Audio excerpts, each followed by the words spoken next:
Education is the greatest weapon which you can use to change the world. আমার কাছে ভালো ছাত্রের চেয়ে আদর্শ ছাত্রটা বেশি গুরুত্বপূর্ণ। হুট করে সবাইকে তাক লাগিয়ে এসএসসির পরে এইচএসসিতে আমি মানবিকে চলে আসলাম। অভিভাবকরাও নিজের সন্তানকে অন্য সন্তানের সাথে তুলনা করে। মধ্যবিত্ত আমরা যারা আছি তাদের কাছে তো পড়াশোনা, ক্যারিয়ার এগুলো খুব গুরুত্বপূর্ণ একটা বিষয় হয়ে দাঁড়ায়। শিক্ষক হওয়াটা কি আসলে ছোটবেলার স্বপ্ন ছিল নাকি কোনো প্রেরণা কাজ করেছে? সারা পৃথিবী আপনার জন্য উন্মুক্ত। এখন তো আমরা গ্লোবাল ভিলেজে বাস করছি। ছাত্র জীবনে আসলে ক্যারিয়ার সম্পর্কে ভাবাটা কতটুকু গুরুত্বপূর্ণ? নিজেকে তৈরি করুন, নিজের জন্য তৈরি হন।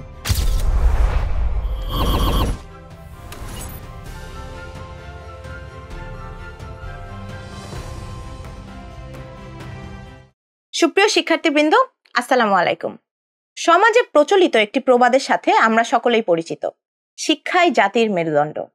আবার নেলসন ম্যান্ডেলার মতো বিখ্যাত ব্যক্তিত্বও কিন্তু বলে গিয়েছিলেন, education is the greatest weapon which you can use to change the world. প্রচলিত প্রবাদ থেকে শুরু করে বিখ্যাত কোনো ব্যক্তির উক্তি, সকল কিছুর মাঝেই কিন্তু শিক্ষার গুরুত্বটা তুলে ধরা হয়েছে। শিক্ষা একটি সমাজে যেমন অপরিহার্য, তেমনি ভাবে শিক্ষা দানের সাথে জড়িত যে পেশা অর্থাৎ শিক্ষকের গুরুত্বও কিন্তু অনস্বীকার্য। তাই ক্যারিয়ার ভাবনার নতুন এই এপিসোডে আমাদের সাথে আছেন এমন একজন ব্যক্তিত্ব, যিনি শুধুমাত্র তার ঢাকা বিশ্ববিদ্যালয় ভর্তি পরীক্ষায় চান্স পাওয়ার স্বপ্নই পূরণ করেনি, বরং তার ঢাকা বিশ্ববিদ্যালয় শিক্ষক হওয়ার স্বপ্নও কিন্তু পূরণ করেছেন। আমাদের সাথে আছেন ঢাকা বিশ্ববিদ্যালয় institute of education and research অর্থাৎ শিক্ষা ও গবেষণা ইনস্টিটিউটের শিক্ষক আব্দুল্লাহ আল মামুন। কেমন আছেন ভাইয়া? আমি ভালো আছি, আপনি কেমন আছেন? আলহামদুলিল্লাহ ভাইয়া, ভালো আছি। শুরুতেই আপনার একদম ছোটবেলার গল্প থেকে শুরু করতে চাই। আপনার ছাত্র জীবনটা কেমন ছিল, স্কুল লাইফ বা কলেজ লাইফ কেমন ছিল, এবং নিজেকে কি ধরনের স্টুডেন্ট হিসেবে মনে করতেন? আমার বাবার কর্মসূত্রে বাংলাদেশের বিভিন্ন জায়গায় আমাকে থাকতে হয়েছে এবং বিভিন্ন শিক্ষা প্রতিষ্ঠানেই পড়ার সুযোগ হয়েছে, যার কারণে একটা বৈচিত্র্যময় শিক্ষা জীবনের অভিজ্ঞতা আমার আছে। তবে শেষ পর্যন্ত থিতু হয়েছি লালমনিরহাটে, আমার বাবার হোমল্যান্ড। সেখানে বাবাও থিতু হয়েছে, আমিও থিতু হয়েছি। আমার সেকেন্ডারি স্কুলিং সেখান থেকেই শেষ করেছি, লালমনিরহাট সরকারি উচ্চ বিদ্যালয় থেকে এসএসসি পাশ করেছি। পরবর্তীতে ঢাকায় চলে আসি, ঢাকা রেসিডেন্সিয়াল মডেল কলেজে পড়াশোনা করেছি। খুবই কঠিন অনুশাসনের মধ্য দিয়ে গেছে 2 বছর কিংবা 1.5 বছরের কিছু বেশি, মিলিটারি স্কুল কলেজ। সুতরাং বুঝতেই পারছেন খুব ভাব গাম্ভীর্যের মধ্য দিয়ে ওই সময়টা কেটেছে। যদিও খুব বেশি এনজয় করার সুযোগ হয়নি, ঢাকায় নতুন এসেছি, ঢাকা দেখার সুযোগ হয়নি, মানুষের সাথে খুব বেশি পরিচয় হওয়ারও সুযোগ হয়নি। শুধু রুলস অ্যান্ড রেগুলেশনস সেগুলোই ছিল এই 2 বছরের পথ চলার সাথী। তারপরে ভর্তি হওয়ার সুযোগ পেলাম ঢাকা বিশ্ববিদ্যালয়ে। তখন মুক্ত পাখি হিসেবে নিজেকে মনে হলো। চমৎকার একটা শিক্ষা জীবন কাটিয়েছি ঢাকা বিশ্ববিদ্যালয়ে। ঢাকা বিশ্ববিদ্যালয়ের আধুনিক ভাষা ইনস্টিটিউট থেকে আমার আন্ডারগ্র্যাড এবং মাস্টার্স দুটোই সেখান থেকে। পরবর্তীতে পাশ করার কিছুদিনের মধ্যেই একটা প্রাইভেট ইউনিভার্সিটিতে জয়েন করেছিলাম, সেখানে 2 মাস চাকরি করেছি। তারপর আরেকটা বিশ্ববিদ্যালয়ে 3 মাস চাকরি করেছি। পরবর্তীতে আবার নিজের বিশ্ববিদ্যালয়ে শিক্ষক হিসেবে ফিরে এসেছি। শিক্ষা ও গবেষণায় ইনস্টিটিউটে শিক্ষকতা করছি, পাশাপাশি টুকটাক গবেষণা করছি, আবার একটু পড়াশোনাও করছি। এই মুহূর্তে এমফিল করছি আমি। এই তো আমার জীবন ইন আ নাটশেল। আরেকটা বিষয় যেহেতু জিজ্ঞাসা করেছিলেন, ছোটবেলায় ছাত্র হিসেবে আমি নিজেকে কেমনভাবে দেখতাম। আমি কেমন ছাত্র ছিলাম সেটা তো আমার ক্লাসমেট, আমার শিক্ষক, আমার আশেপাশের মানুষ কিংবা আমার বাবা-মা সেটা ইভ্যালুয়েট করবে। আমি আসলে কখনো সেভাবে চিন্তা করিনি। স্কুলে যেতাম, মজা করতাম, ক্লাসে পড়তাম। এইটাই তো আমার শিক্ষা জীবন। নিজেকে কখনো নিজে মূল্যায়ন করিনি আমি ভালো ছাত্র নাকি খারাপ ছাত্র। আবার ভালো ছাত্র ডেফিনিশনটাও আমি খুব একটা মানি না। আমার কাছে ভালো ছাত্রের চেয়ে আদর্শ ছাত্রটা বেশি গুরুত্বপূর্ণ। থ্যাংক ইউ ভাইয়া, অনেক কিছু ইনসাইটস পেলাম। এবার একটু ভিন্নধর্মী একটা প্রশ্ন করতে চাই। আমাদের ছাত্র জীবনে সাধারণত আমরা নিজেকে অন্য কারোর সাথে তুলনা করি। দেখা যায় অনেক ক্ষেত্রে দেখা যায় অভিভাবকরাও নিজের সন্তানকে অন্য সন্তানের সাথে তুলনা করে, এরকম বলে যে তুমি কেন ওর মতো ফার্স্ট হতে পারছো না, বা তুমি কেন ওর মতো করতে পারছো না। তো হয়তো অভিভাবকরা সেটা ভালোর জন্যই বলে। তো এক্ষেত্রে আমার প্রশ্নটা হচ্ছে, এই ধরনের তুলনা বা কম্পেয়ার করার যে প্রবণতা, এটা কতটুকু যুক্তিযুক্ত এবং এটার ইতিবাচক প্রভাব কি হতে পারে বা নেতিবাচক প্রভাব কি হতে পারে? আচ্ছা, একটা তো সোশ্যাল এক্সপেকটেশন আমাদের এই সোসাইটিতে কাজ করে।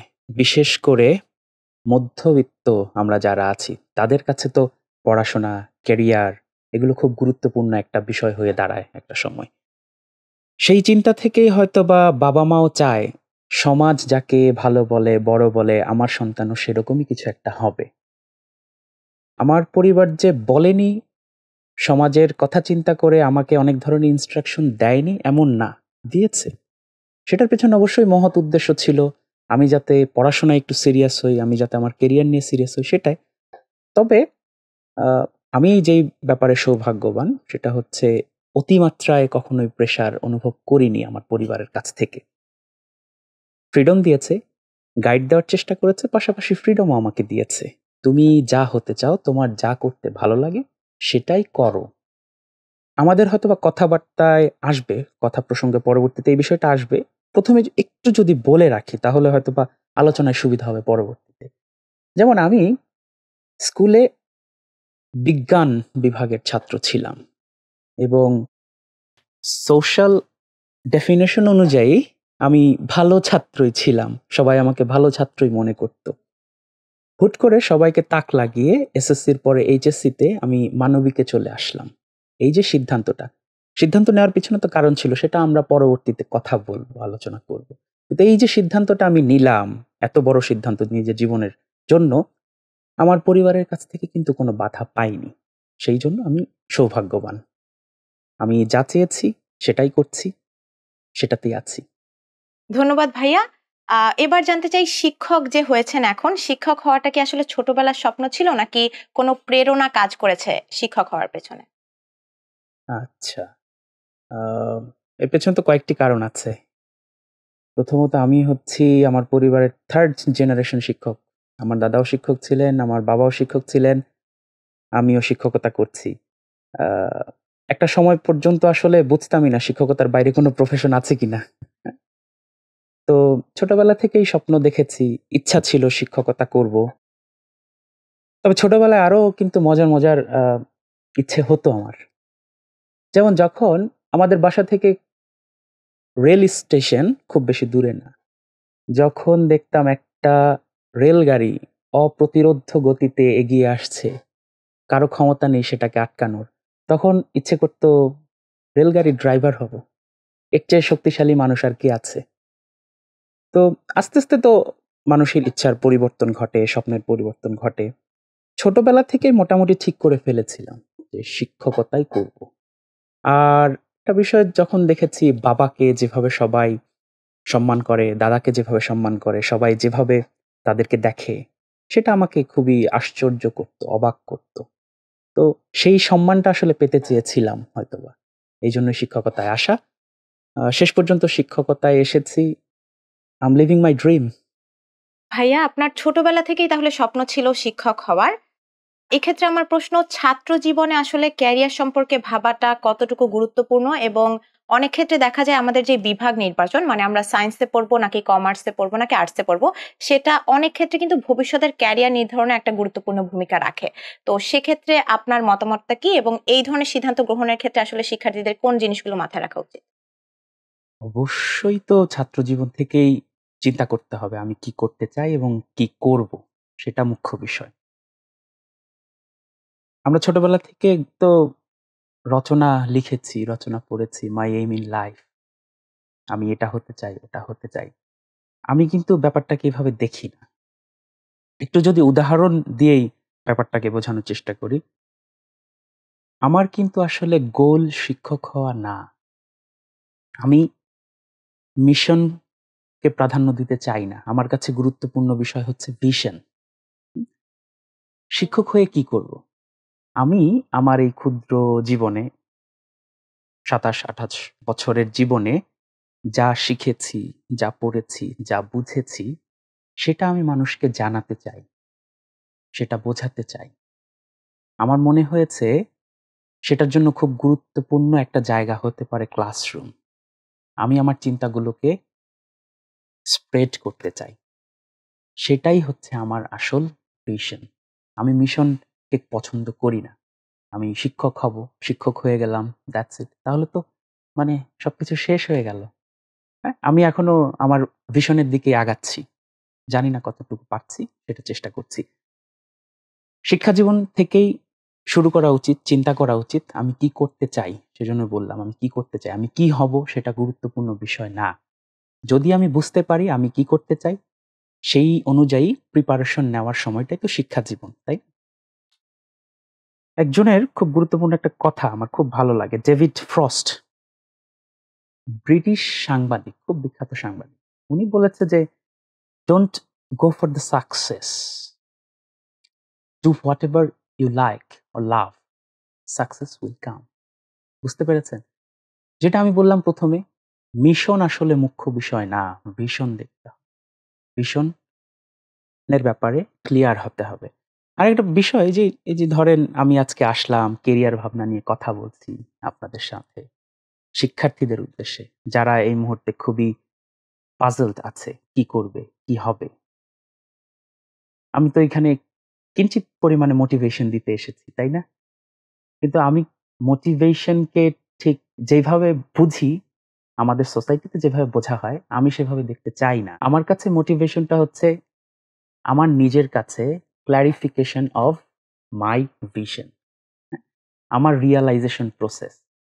যদি মোটিভেশন এতই কাজ করত, তাহলে তো ছোটবেলা থেকে আমার বাবা মা, আমাদের শিক্ষক, আমাদের বড় ভাই অনেক মোটিভেশন দিয়েছে।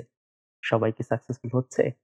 মোটিভেশনটা হচ্ছে নিজের মধ্য থেকে আনতে হবে, রিয়ালাইজ করতে হবে। তো এই যে আমি মোটিভেশনটাকে দেখি আ প্রসেস অফ রিয়ালাইজেশন।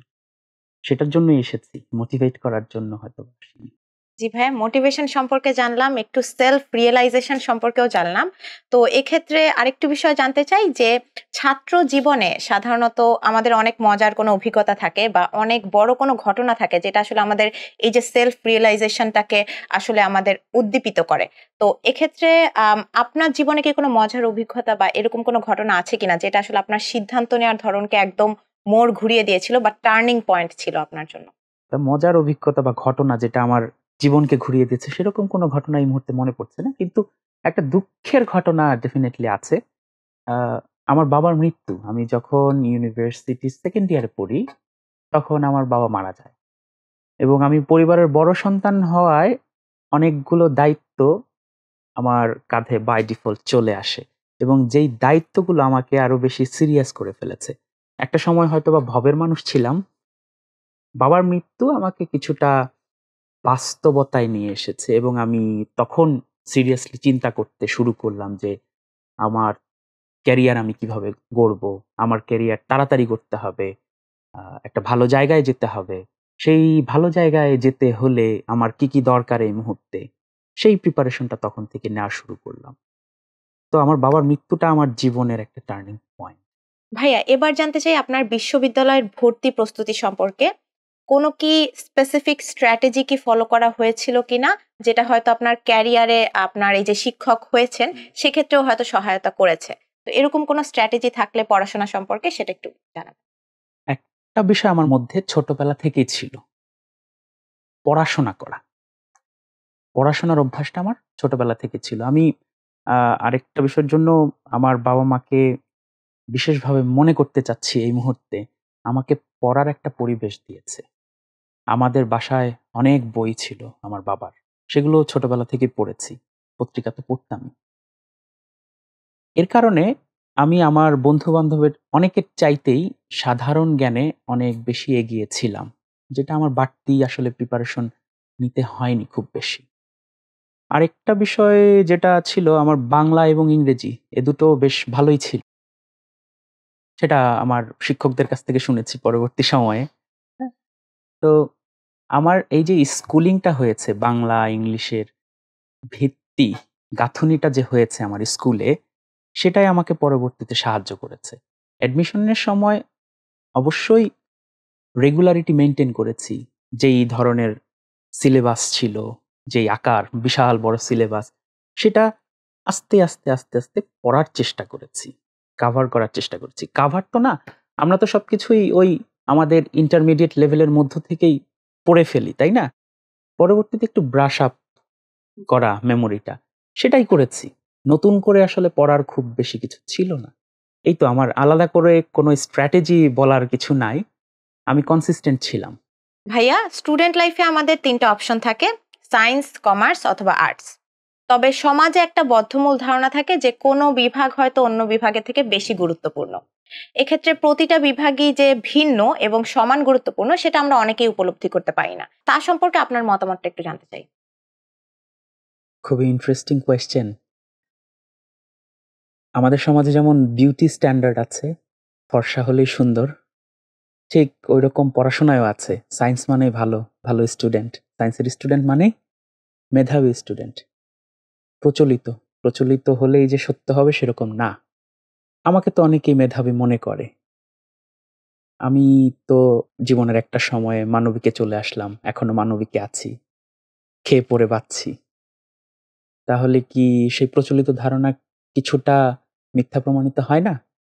একেবারে প্রথমে আমাদের আলোচনা শুরুর সময় আমি বলেছিলাম আমি স্কুলে পড়েছিলাম সায়েন্স, পরবর্তীতে চলে গেছি হিউম্যানিটিসে।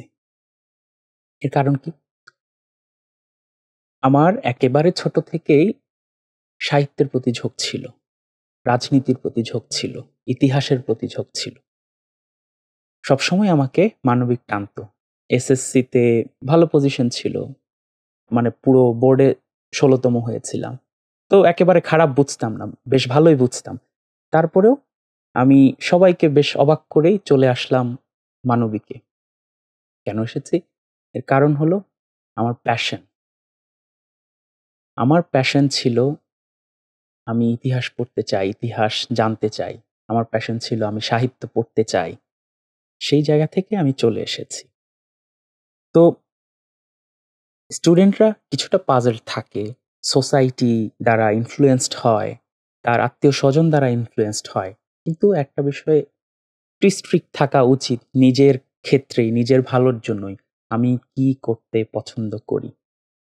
যদি প্যাশন আর প্রফেশন মিলে যায় তাহলে ভালো কিছু হওয়ার সম্ভাবনা আছে। আদারওয়াইজ সারা জীবন চালিয়ে নেওয়া খুব কঠিন হয়ে যাবে। এই এই কথা বলাতে না আমার 'থ্রি ইডিয়টস' এর কথা মনে পড়ে গেছে। ফারহান কুরেশির কথা মনে পড়ে গেছে। ফারহান কুরেশি একটা সিনে বলে না তার বাবাকে একেবারে শেষের দিকে যে, "আমি হয়তোবা ইঞ্জিনিয়ার হলে একটা বড় বাড়ি হবে, একটা বড় গাড়ি হবে। আর ফটোগ্রাফার হলে কি হবে? আমার ছোট্ট বাড়ি হবে, ছোট্ট গাড়ি হবে। কিন্তু যা করব, আপনাদের জন্য যা করব খুশিতে করব। সে খুশিটা খুব ইম্পোর্টেন্ট। সে খুশিটা নিজের জীবনে রাখতে হবে।" ভাইয়া, এবার আপনার কাছ থেকে জানতে চাই, বর্তমান চাকরির বাজারে কেউ যদি মানবিক নিয়ে পড়তে চায় সেটা আসলে কতটুকু প্রাসঙ্গিক হবে? দেখেন, প্রত্যেকটা সাবজেক্টেই আপনি যদি নিজের দক্ষতাটাকে যাচাই করতে পারেন, দক্ষতাটাকে শানিত করতে পারেন, তাহলে চাকরির ব্যবস্থা আছে। সবাই নিজের লক্ষ্য অর্জন করতে পারবে না, সেটাই স্বাভাবিক। আবার মানে কেউ মানবিকে পড়লে সে জীবনে কিছু হতে পারবে না, কিছু করতে পারবে না, সেটাও অস্বাভাবিক। আমার অনেক বন্ধু আছে, আমার সাথে পড়াশোনা করেছে মানবিকে, যারা অনেক ভালো করছে।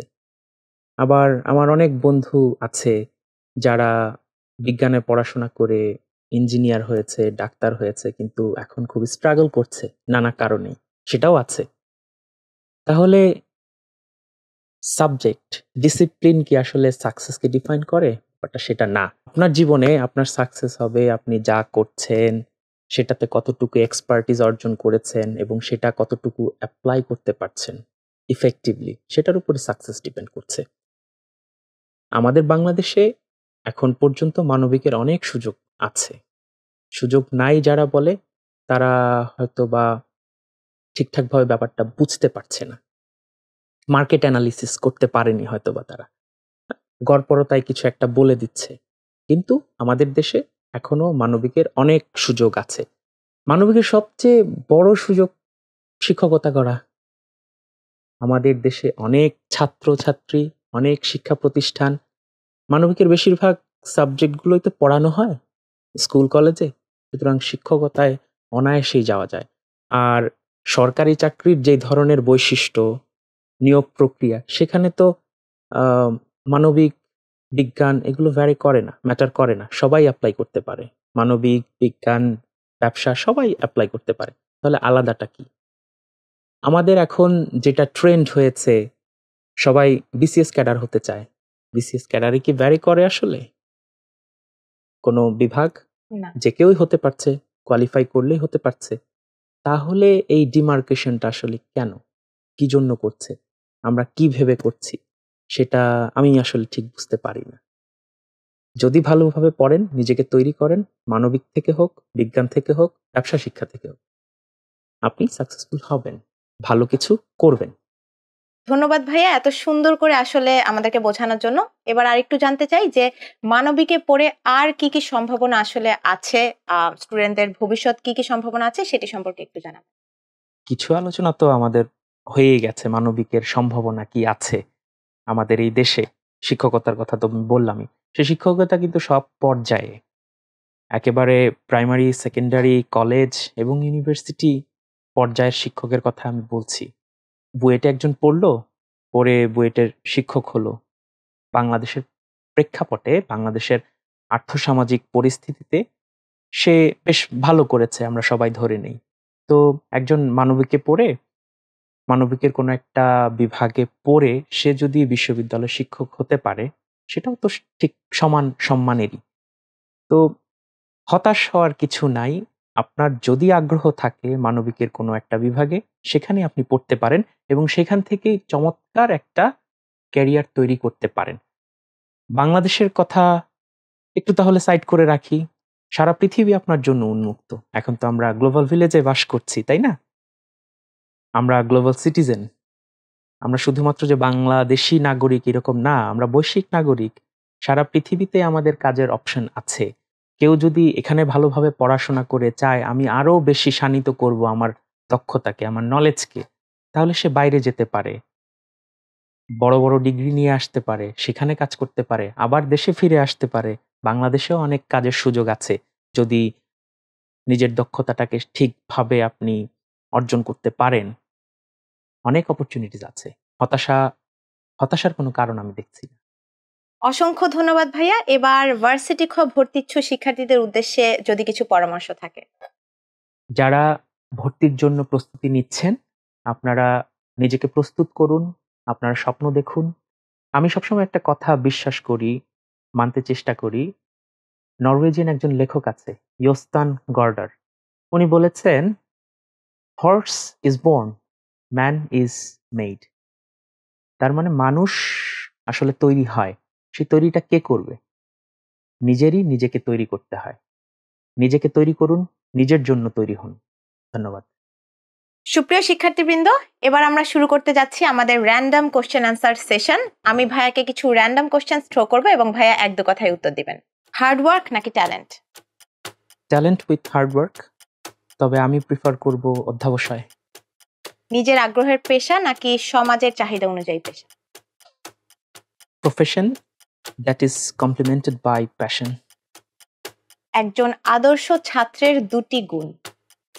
শেখার আগ্রহ থাকা, যা শিখলাম তা বাস্তব জীবনের সাথে রিলেট করার ইচ্ছা। গুরু গাম্ভীর্য নাকি চঞ্চলতা? শেখার ক্ষেত্রে গুরু গাম্ভীর্যতা দরকার আছে এবং সেটা অ্যাপ্লাইয়ের ক্ষেত্রে চাঞ্চল্যতা দরকার আছে। পরীক্ষার হলের একটি স্ট্র্যাটেজি। আমি কি অ্যান্সার করব এবং কি অ্যান্সার করব না সেটা বুঝতে পারা। অসংখ্য ধন্যবাদ ভাইয়া আমাদের সাথে যুক্ত থাকার জন্য। ধন্যবাদ। সুপ্রিয় শিক্ষার্থীবৃন্দ, অসংখ্য ধন্যবাদ এতক্ষণ আমাদের সাথে যুক্ত থাকার জন্য। এই ছিল আমাদের ক্যারিয়ার ভাবনার এপিসোড 5। পরবর্তী এপিসোড দেখার অগ্রিম আমন্ত্রণ জানিয়ে শেষ করছি। ভালো থাকো, সুস্থ থাকো। আল্লাহ হাফেজ।